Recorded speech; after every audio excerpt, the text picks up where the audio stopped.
morning. We are so happy to have all of the students involved in this mentoring session, the third one for this particular semester. So I wanted to start off immediately. The particular one is on politics, and next week it'll be on sports. So I'm sort of a different sort of juxtaposition of things in our world. We've got right now we have two panel members that are highly respected in the world of politics when it comes to being involved in reporting and being part of that really active world. So I'm going to let them introduce themselves. We have Brian Sweeney and Amanda Adamez, and we want Adames. I knew I would mess that up. But what I want you to do, Brian and Amanda, is when you start to talk, describe for us what politics means to you in today's world and how you are involved specifically, so we get a sort of a general context of where you are, okay? And we'll start with you, Amanda. Hi, my name is Amanda Adames. I am class of 11, University of North Texas, Mean Green, trying to represent the Mean Green wherever I go. I currently work in the Capitol for the governor's office. And for right now, politics for me is serving the public and keeping the public informed of what is going on in Austin. It's not something I thought I was going to be wanting to be involved with for a career, but I've really enjoyed it. And so I want to make sure through anything that I say or any social media that I have that people are informed, and it's not totally slanted, although people know who I work for, what party that individual, is a part of. I'm hoping that people who know me will ask me for advice and get the whole picture when it comes to Texas politics. Very interesting. Thank you. That's a very different position. So thanks for describing it. Ryan? What about you? Hey, thank you. Great to be here, particularly on this Zoom session, given that when I was at the University of North Texas, there was no such thing as email or the internet. So this feels like a big step forward. My name is Brian Sweeney. Happy to be here and echo what Amanda has said in terms of politics. I had a long career as a magazine journalist at Texas Monthly when I finished up graduate school, and specialized primarily in political coverage and led the magazine's political coverage for many, many legislative sessions. And then when I left journalism, I went into communications, political communications and public policy primarily. And so I've had an opportunity over that time to see politics from different angles, which is really interesting for me, having been in journalism for so long. Having done the other side of it for the last several years, I always feel like I would have been a better journalist had I had that perspective at that time. And I think right now I have a more kind of complete view. I continue to see politics as the art of the possible. What are things that we can do together as a public for the good of all of the residents?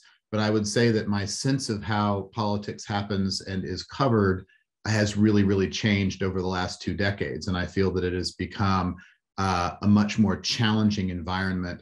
It's become a much more divisive environment. And so, like Amanda, try to work very hard to find common ground and accuracy in terms of reporting and facts. But that's my perspective on it in a nutshell.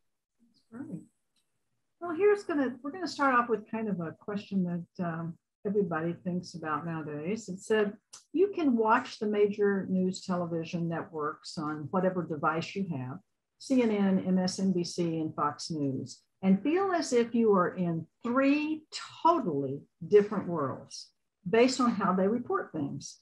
So we're going to ask you to pontificate a little bit. Ask us why you think this has happened and how we can bridge this gap in communication. In other words, there seems to be an issue. So tell us what you think. I'll let Brian go first. Well, I'm happy to go. I think that is the $1 million question for sure. I know it's easy to talk about it from a media side. What is the media producing? Why is it producing the kind of content that it does? I also think it's important to look at it from an audience side. What does the audience want and expect out of its coverage? And is it looking to have its sort of point of view confirmed, or is it looking to sort of be challenged in a way and have a more complete view? And I think that's where I see how things have really changed, not to sound like I'm any older than I am, but going back to cycles in 92 and 96 and 2000 to think of how coverage has changed from that period of time to now. The very, very big difference that I see is that candidates and incumbents have found ways, and I don't dispute their need to do this, but they have found ways to control and distribute their message through their own sources, whether that is social media, whether that is through friendly outlets, whether that is from kind of direct contact with the base and their voters in a way that I think we weren't really able to see 20 years ago before all of the connectivity happened. And like all things, I think that there are advantages to that and there are disadvantages to that. But as you say, Teresa, and I'd be curious to see what Amanda says, the fact that we are sort of sectioned off now, and you see how closely the country is divided in many ways, I think is sort of ultimately a reflection of how people are consuming their news and what they expect, news, however somebody defines that to work. Amanda? Yeah, I mean, when you said $1 million question, I think that's pretty much it. It's the dollars. Who's Right. going to pay them to report what they want to hear? It's like gotten to the point where it's like entertainment. I'm going to pay to watch a Marvel movie if that's, that I'm that audience. And it's the same thing with the news. If I want to hear a certain story about the border, am I going to want to feel sorry for the people who are coming to the border, or do I want those people to get arrested? Whatever audience I am, I'm going to look for that news outlet that's going to report it the way I want it to. And that's where you're going to find them, just follow the money when it comes to those slants. That's interesting. And I think I think there's a lot of truth to that, as we have seen again, what used to be, and I suspect our Mayborn students are far more intelligent about the history of communications than I am. But I think that where you had a fairly finite level of outlets when it was my mom and dad who were getting their information versus where we are today. I know this is a bit of a tired cliche to talk about, but it's true because it's done one of two things. One, it has really provided an opportunity to activate voters on both sides who have felt that they were overlooked, not included, didn't have a voice. And those voters, through those mechanisms, have really risen up in a huge, huge way. The second thing is always, which was the struggle in journalism, is there is the thing that happened, right? There is the event that occurred. And then the question is, how then do people talk about what that event is and what its significance is? And again, as we have become, I think, more partitioned or segmented in terms of where people look for their news, that I think has increased that level of division. So you're talking about something that we should be calling the disintermediation of journalism itself. In other words, everybody can be a journalist today. And social media has sort of prompted everybody to be one. How do you look at social media from a political perspective? Do you choose your outlets, just like you said, because they agree with your opinion? How does that work? We know what Facebook does to us, but how does it work in the political arena? Well, I mean, I can tell you, going back to when President Obama was running and Facebook was kind of the only social media that we had, they called him the Facebook president because his campaign was smart enough to micro target and figure out what people were liking on Facebook. And if you liked a certain thing, then they knew they were going to target you and they were going to send you an advertisement about this senator from Chicago that, had a funny name that you never heard of, who ultimately became president. And I think because that campaign was smart enough to utilize social media early on, they knew the audience. Back then, it was people who were mainly in college, because you had to have a college email, at one point to have Facebook. And then they slowly started letting more people in. Now, I don't think they can micro target as much on Facebook, which is why they've taken to Twitter, where it's just micro blogging, whatever your thoughts are. It's really changed, Twitter as far as when I started using it. I see way more people who are on it and way more political people who are on it. And not only that, you don't have, the candidate has their own account and then the campaign has their own account, so that they can get messages out, a couple of different ways, right there in the moment, and then kind of edited, made it look nice, and then put on the campaign Twitter. Of course, Instagram wasn't something that we had back then either. And although it's now owned by Facebook, it was a totally different thing. It was just, you were just putting up a picture. There was no video. There was no Instagram stories that was going to disappear in 24 hours. We thought about Snapchat way back then. It would have blown our mind that, that would have been like a whole, you don't even get me started on TikTok, what TikTok would have been, way back then also. But I think that if you look at the political TikTokers, their age groups and who they're targeting, it's way different than the Facebook, audience. And I say that because the campaign that I worked on back in 2013 utilized social media, and we thought we were doing something new using Twitter. The candidate I worked for was one of the first who had a Twitter account and who had, and he even had Twitter in Spanish, so we experimented with a lot of different things to see how we could reach people. And now that campaign's at the point to where they kind of figured it out and are sticking to, like 3 things that really work. Right. That's fantastic. That's super interesting. And I mean, I think that that's so right. At the end of the day, political communication is designed to do 2 things. It is, one, designed to sway someone or confirm someone that they share your point of view as a candidate. And then it is provide the energy for them to get out and vote, right? That's essentially what it boils down to. And I think Amanda is super smart to say that what we have now found, which is relatively new over the last couple of cycles, this notion of our ability to micro target because of social media, using all different types of techniques like geofencing and sort of all of those things. I think all of this is perfectly natural. I mean, I'd be curious to see when we have a chance to interact with the students, sort of how they see it. As I tell you, my view of politics has changed a great deal over the last 25 years. But I think this evolution is natural, just as it is for any industry, journalism, for example, as the technology changes. And when we think back to what did we know about Lincoln, well, we think of the Lincoln-Douglas debates and the Gettysburg Address and that notion of like really inspiring oratory. And with FDR, we think of the radio and fireside chats. And with Kennedy, we think of television. Well, we've clearly moved into a different age with social media. And I can remember writing a quaint story in 2011 during what was a very difficult legislative session in Texas because of a budget shortfall. And I wrote a piece on of elected officials using Twitter, because in that particular session, it was a relatively novel thing. And so we tallied up who had Twitter accounts and who didn't. As Amanda correctly says, even back then, what was the difference between Facebook and Twitter? And if I look back at that story now, it would obviously feel very quaint, because by the time you hit 2013 and you're moving into that, you're seeing the candidates, that becomes the primary vehicle, social media. You are able to put your message out there. It is unfiltered.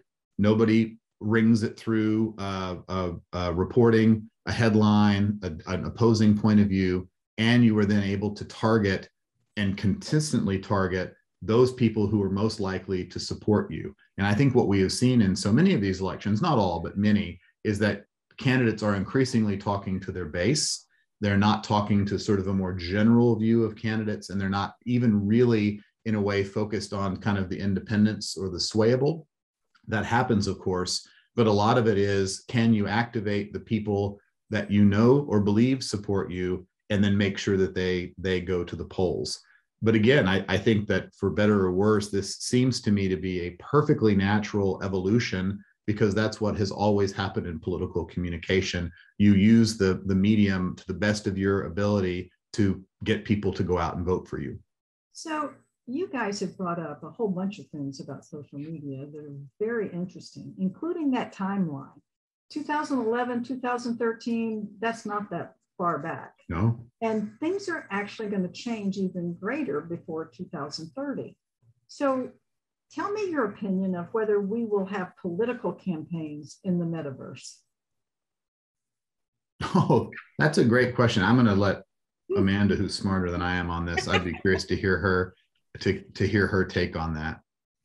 Yeah, I think we absolutely are always going to have them, because anybody running for office has that ego where they want to be the center of attention in a political campaign. A campaign will put all of their positive attributes out there for people to see, and that's what they want to push. I can't imagine there being a world without someone who wants to be an elected official pushing their information out there like that. That's interesting. Yeah, I think that's true. I think that we're going to continue to see it move in different directions, that in terms of leveraging digital, leveraging virtual. At the end of the day, and I think we saw this with President Trump, there is still nothing like the ability to excite a crowd in person, for people to get to see the candidate that he or she wants to vote for. I don't know that we will ever lose that kind of energy. I also think that there's a really powerful aspect of that kind of human touch, seeing things in person. So while no one now could have a candidate, have a campaign without a really strong digital presence, a grassroots presence, I think you couldn't really replace that notion of seeing the person. In the Virginia race, I mean, it's interesting that here we are talking on a Thursday, just after, kind of an election cycle here on Tuesday. In the Virginia race, one of the things that stood out to me in the governor's race was the notion that Youngkin always got very positive response when he talked about, if you call the DMV, a live person will answer the telephone. Like, that sort of was his vision. And I find that in a way, it's a bit of a throwaway, but the fact that line was always so widely, people applauded that. Like, it was such a positive thing to say. It does remind me that even in this virtual world that we are living in, and in many ways, I know the Mayborn students have grown up in and are masters of, it doesn't really replace the notion of being able to connect with a person one-on-one, or in sort of a real physical way. I will say too, to go back to Amanda's point about kind of the ego of the candidates, there is something very inspiring about seeing kind of your candidate or your office holder walk into a room. Like, I mean, there is sort of electricity, if that's the kind of thing that you like, in addition to sports or arts or music or business or whatever it is, when that person walks into a room, there is sort of something that happens there. And you can only get that if you're at a real event. Very interesting. I have another question for you. When I went to journalism school, we were actually pounded to be as unbiased as possible in the reporting of our facts. That was it. You were supposed to do that. And so we had reporting. And then we had, if you had an opinion about the facts, that was called an editorial. You had two different ways to get information out. But now today, there's this thing in the middle called analysis. Respond to that a little bit, and how you position analysis, or what you look at for analysis when you're reading things in today's media. I definitely look for it to be done by people that I know, people that I respect. I think that anybody who, even back then when I was at UNT and people were saying that they majored in political science, what they wanted to do was just be a talking head, and just, they wanted to be able to say they were analyzing politics. Someone like that, if they're going to try to put out an editorial, I probably wouldn't read it. But someone like James Carville, who has been involved with politics forever, I probably would read his stuff and take it a little bit more seriously, just because of his experience. The same, with any other person who I think has the experience and has the knowledge and has an open mind to really talk about and acknowledge if the other side, whether they're the opponent or the other party, is doing something right. That makes a huge difference to see them say that. Yeah, very good point. Brian? Well, I think my perspective, sort of full disclosure here, I was not a journalism student at North Texas. I was, reading Shakespeare and Milton in the English department. And so what we referred to this, Teresa, at Texas Monthly, was a point of view, is that the writer could have a point of view that kept us on safe ground as long as the reporting supported it.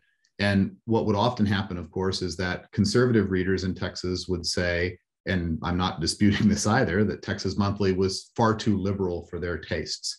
I think there has always been a sliding scale in terms of how outlets position themselves, even if you are striving for a non-biased objective reporting. I think people can sort of argue over the years if that was ever true or how that's changed. But there is absolutely no question at this point that the horse has been out of the barn now for a long, long time. And this media ecosystem that we live in, that is vastly, vastly interconnected, in part because it uses so many of the same mechanisms. Journalism is only an aspect of that, right? Journalism does not sit at the top of the mountain in terms of what media expression has become. It's one aspect of it. So where we see newspapers with a tilt, you read the editorial page of the New York Times versus the editorial page of the Wall Street Journal, that has always been the case. And of course, that's opinion. I'm not disputing your, as you say, what was in the news editorial pages versus what was on the op-ed.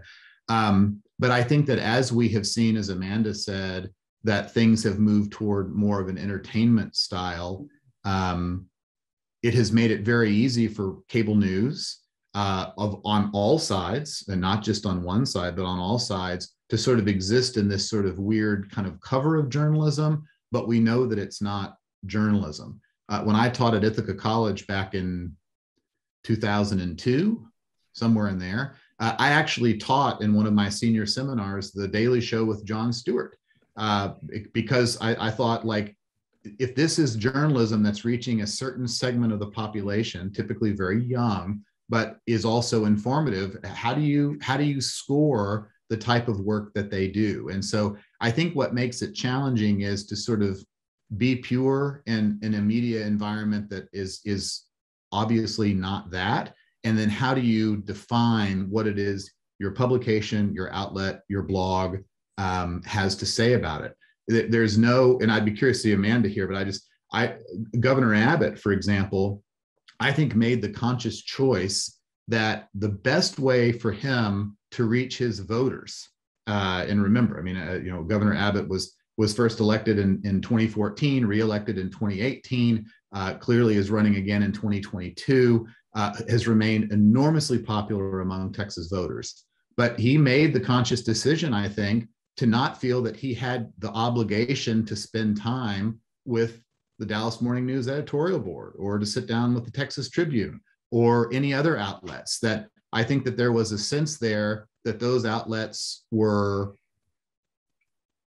if not combative, sort of kind of inherently negative in some of the coverage. And so the idea was you go straight to the base through social media or through some of the other things. Now, we may disagree with that as to whether or not that should be the case, but I think as the ecosystem has enlarged, there are a lot of opportunities for all candidates on both sides to get their message out without having to go through kind of traditional venues that 25 years ago you had to go through if you were going to get attention. Thank you, Brian, very much. Well, during the interim here, while you guys were talking, Tisa Liggett has joined us as part of the panel as well. Hi, Tisa. Glad to have you. We want to introduce you, and maybe you can start by describing what politics means to you in today's world and how you specifically are involved. Absolutely. Thank you all so much for having me and to the Mayborn this afternoon. This has been a busy day for me thus far, but I'm so glad to give back to my alma mater in any way that I can. My name is Tisa Leggett. I graduated in 2004, a long time ago, but I'm very proud to be an alumna of North Texas and of the Mayborn. What politics means to me, I would say, is an opportunity for us to be involved in our day-to-day through policy work. Everything that we do day in and day out is governed by something or someone, whether at work or whether it's at home. And I think that it's important that we remain very active in policy work, because it does dictate what we do and how we're able to do it. And to be in a free country, to live in America, to be an employee of a company, you need to understand the rules, regulations, our Constitution, and the like, so that we can be protected individuals. So that's what it means to me. Politics is about people. It should protect the people, not be against them. So that's good. Quick snapshots. Here's a question for all of you. I'm going to ask this last one, and then I'd like the students to get all of their questions ready, because in politics, you always have to have a question that you ask the guys that are out there.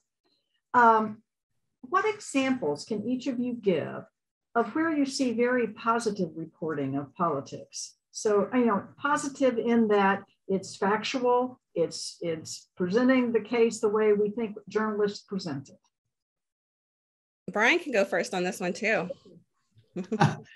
Well, I will say, I think that does probably come down to personal preference, because I certainly bring a point of view to my politics as well. I think that I have been trained for so long, having, again, started in journalism 100 years ago, to read so many different things and then to be able to filter through, that I sort of have a sense of that reporting. I will say the one program that I come back to now time and time again is the PBS NewsHour. I find that its reporting is unbelievably well balanced. I'm often sometimes surprised as to what one might think kind of stereotypically might be on PBS, the different voices and perspectives that they have. And I feel like that reporting is awfully complete. And so I would say for the students out there who are sort of looking for an opportunity, again, I would never score that any outlet as 100% unbiased. But if you're not familiar with that, or not reading that website or signing up for their daily updates, the PBS NewsHour, in my opinion, is a great place to start. My caveat there would be that as you read any other outlets, I think it is wise to first sort of stop and think about what is the point of view that they're putting out there. I think that's a really wise way to be aware. If you read the New York Times versus the Wall Street Journal, what are sort of your expectations for how that news might look a little bit different? Thank you. So, Amanda, you want to take that one on? Yeah, I was thinking that I read and watch everything, but I don't watch the PBS NewsHour, and I don't subscribe to them. And they're probably the only ones that are nonprofit, maybe, that the public pays for, as opposed to the other ones that I've been reading and watching, where they're getting a paycheck from somebody else. So thank you, Brian. We've learned something new every day. And if I'm correct, didn't we have an alum who was on that years ago, maybe, or on PBS? I think we probably do have. I'm sure we have. And Jim Lara had connections, but that's how I first started watching the show. But I'm going to tell you how I started watching the show. One of my professors in my senior year would give a current events quiz every Monday when we met in class, and I failed it for 3 weeks running until I discovered that all her questions were coming from the PBS. Hilarious.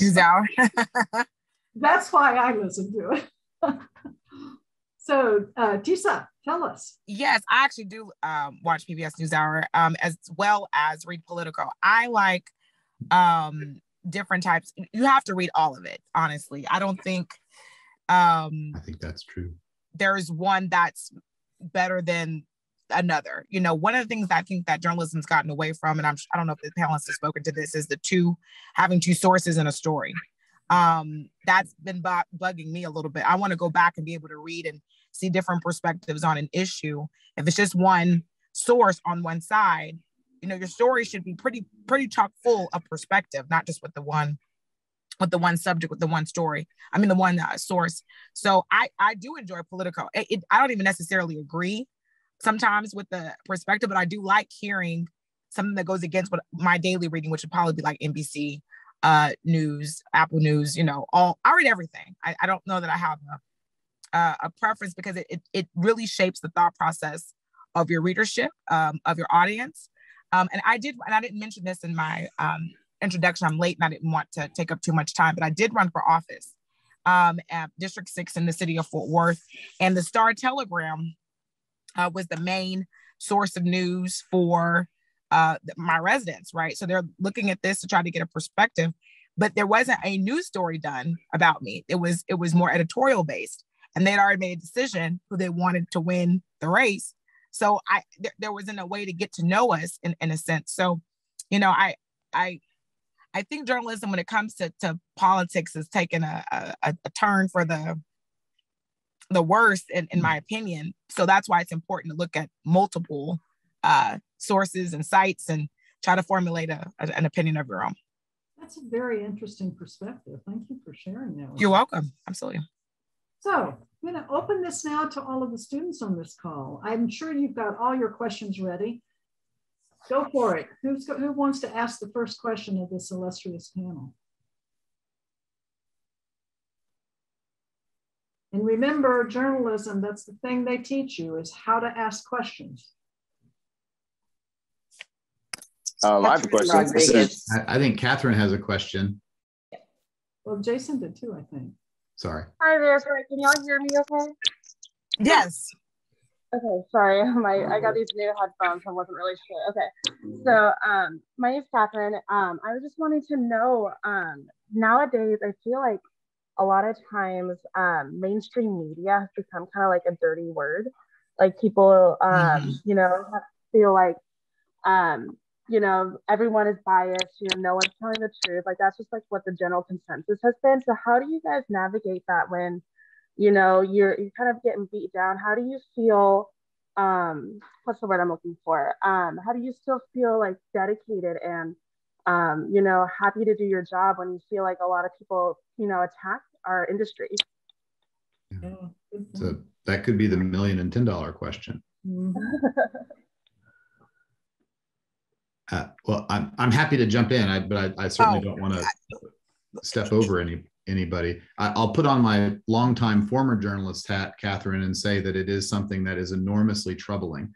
And we had come up with this notion back in 2000, believe it or not, this phrase that nobody uses anymore, but this idea called media nullification. And the idea was that if the media reported something that you didn't like as a candidate, all you did was essentially say, it's biased, right? It's wrong. They have an axe to grind.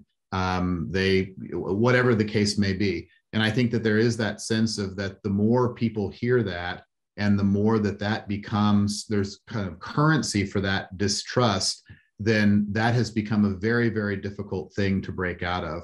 From a journalism standpoint, I think it's very tricky. You have to remain true to your own values.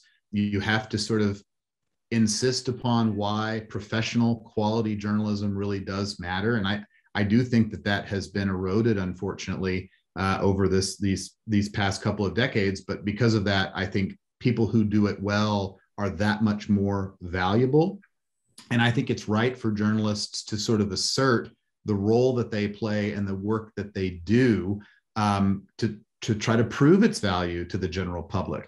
But it does go back to a comment that I made earlier, which may or may not be right, but I feel that it's accurate, is that because journalism exists as one aspect of the media universe, it's very easy for people to just lump it in sort of one, kind of one perspective. You can't trust it. It's all biased. It's all profit driven. And I think that becomes very, very challenging. I think there probably has to be some introspection from the journalism side of things.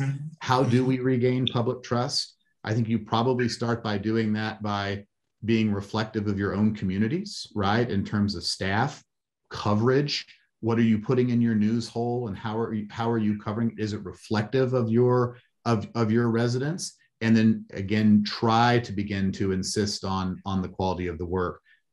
Make no mistake, there is fantastic journalism out there, but the fact that we put fantastic journalism out there doesn't mean that the public is obviously obliged to take it, right? I mean, I think that's the real challenge.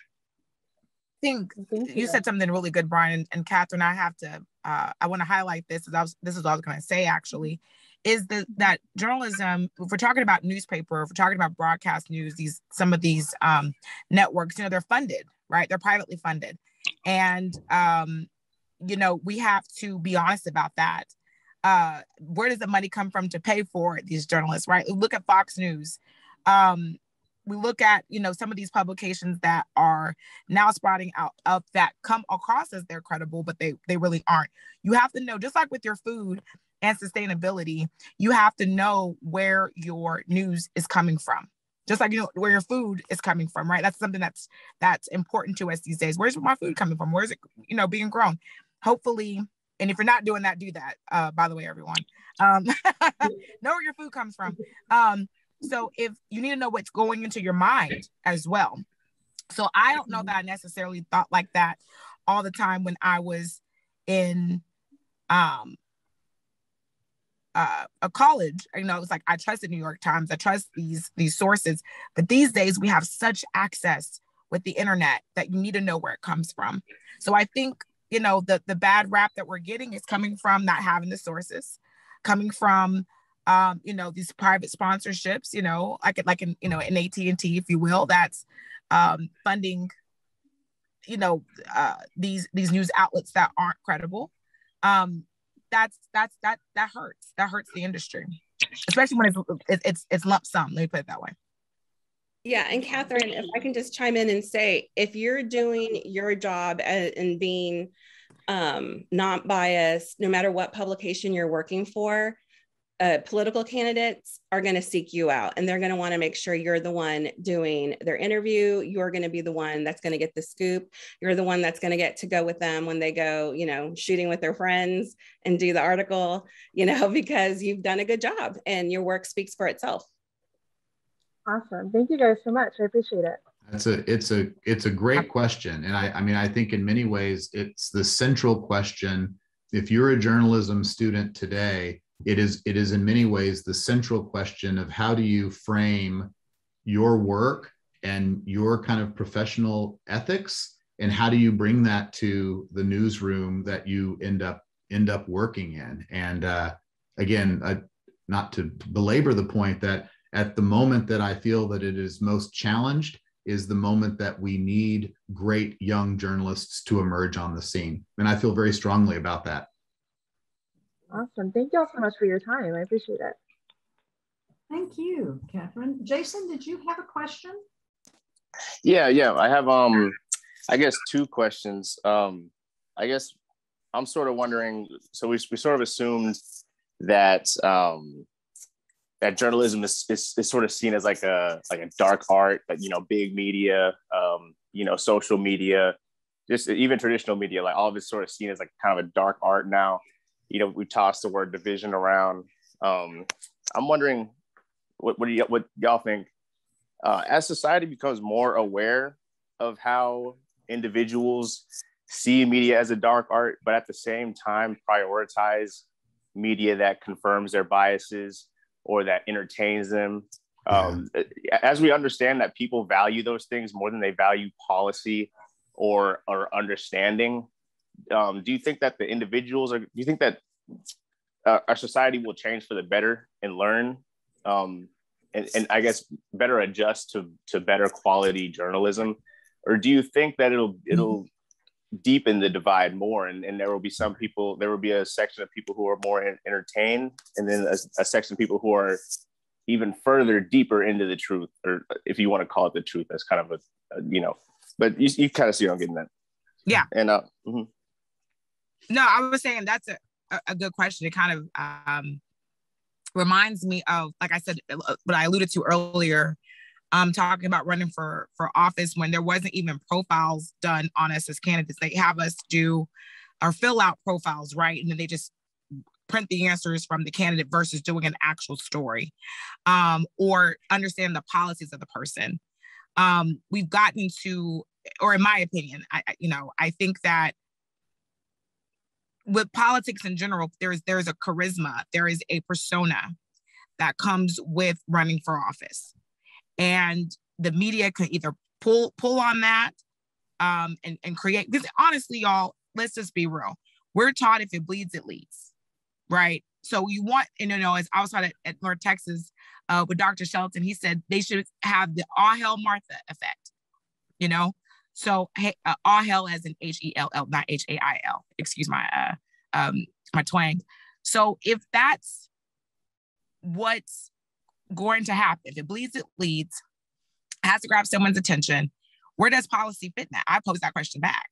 So that's where I think there's been challenge that I've seen is that we get into the weeds of what isn't important, which is why we have to be we as journalists, and who is a journalist, right?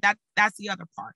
What's the definition of a journalist these days? To me, pundits and people who comment on the daily news have gotten the term journalist. I don't find them to be, I hate that. That bugs me.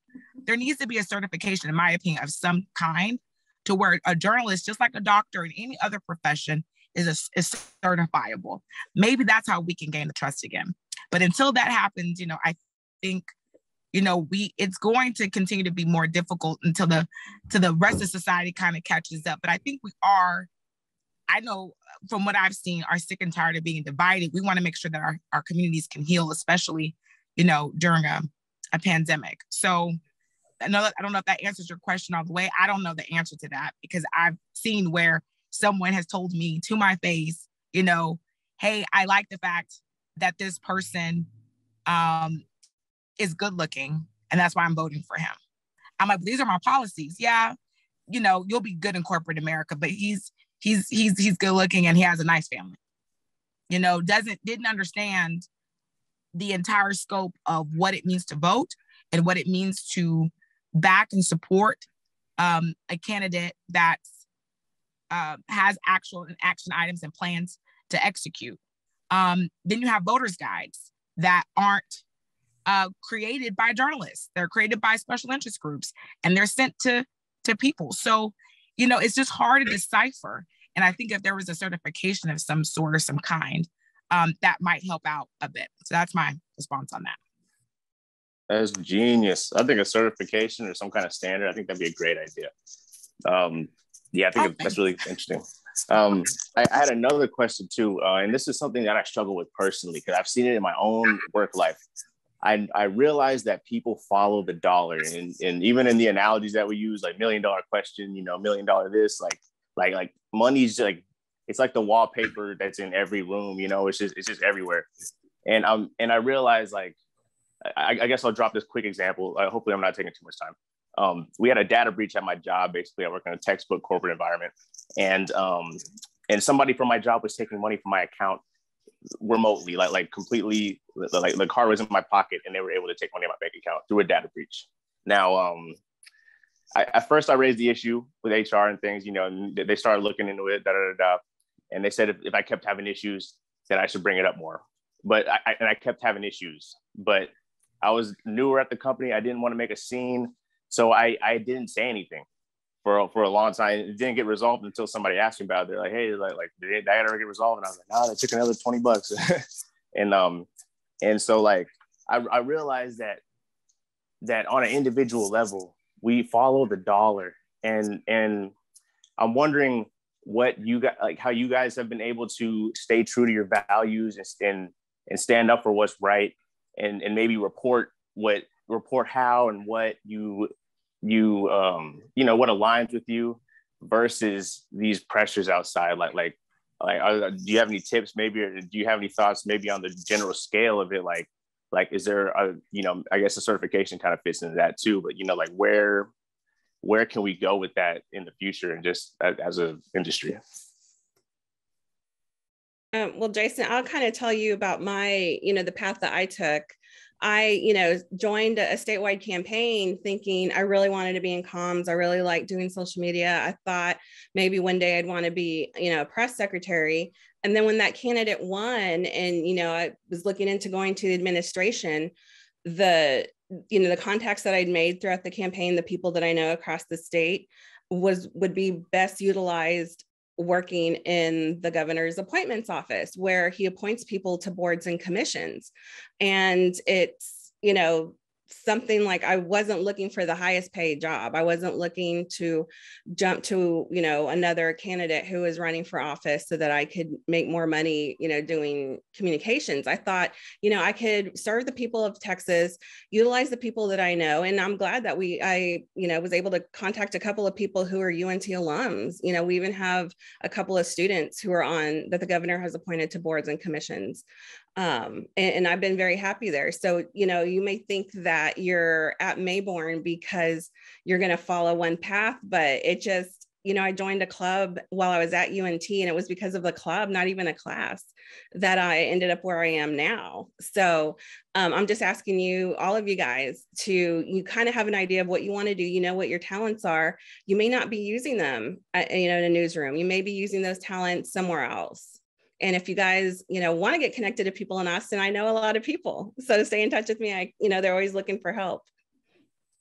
I'm sure they appreciate I'd that. like, Teresa, could I just jump in there real quick and say, I think great question from Jason and great answer from Amanda. I think one of the things that I would say, I know that the name of the panel here is political communication, and I know we're visiting with journalism students. And so it's oriented toward journalism, and rightly so. But as somebody who now is 5 years into a post-journalism career, and I feel just as strongly about my efficacy to help shape a positive narrative that is reflective of good public policy, is engaging to Texans, is accurate. It's accurate and it's factual, where you acknowledge the flaws, but you also try to put forward things that are succeeding. I think Amanda is exactly right, that there are a lot of different paths depending on what Jason is interested in, and Catherine is interested in, and Leslie is interested in. All of the students out there here, to the skills that you are learning from a communication standpoint are going to be valuable in nearly every arena that I can imagine. Good communication is essential to whatever professional mantle that you might take up. But again, Amanda makes a great point that working in the state, working in a local elected official's office, working on a campaign are all different ways to sharpen and use those skills. And they're all incredibly valuable skills, because not everyone knows what you all know how to do. Great. Tisa, would you like to add something to that? No, I think that they covered it well. Great. Do we have any other questions from the students on the panel? If not, I'm going to ask the panel to end this with each of you telling the students what advice you would give them if they are looking to go into political reporting or into the politics in any way. You've sort of hinted at it. Amanda's been very clear about what she thinks, but let's go back again and tell them what one thing is most important for them to know while they're at school. Brian, you want to start? Sure, I'll start. Well, first of all, I think that what I heard growing up, and again, I was in print journalism, is that writers write. I'll broaden that out to say reporters report. So whatever you are interested in doing, and in however you are interested in doing it, I think the key is to find the place to do it and to exercise those skills. I'm a huge believer, I think Amanda visited about this too, I'm a huge believer in internships, because all places need young talent that they can rely on. You cannot imagine how valuable it is to be a young person on a staff somewhere who shows up on time, works the full day, comes back the next day, meets the deadline, and is responsive. Again, you'd be shocked to know once you get out there that if you can carry that forward, in addition to just your natural talent, how valuable that becomes. I will say, to Jason's point, it can be a very challenging thing to think through in terms of money in journalism and what does that mean or what it doesn't mean. My first job when I left the University of North Texas, I taught special education in the Plano Independent School District. I made $24,000 a year in 1994.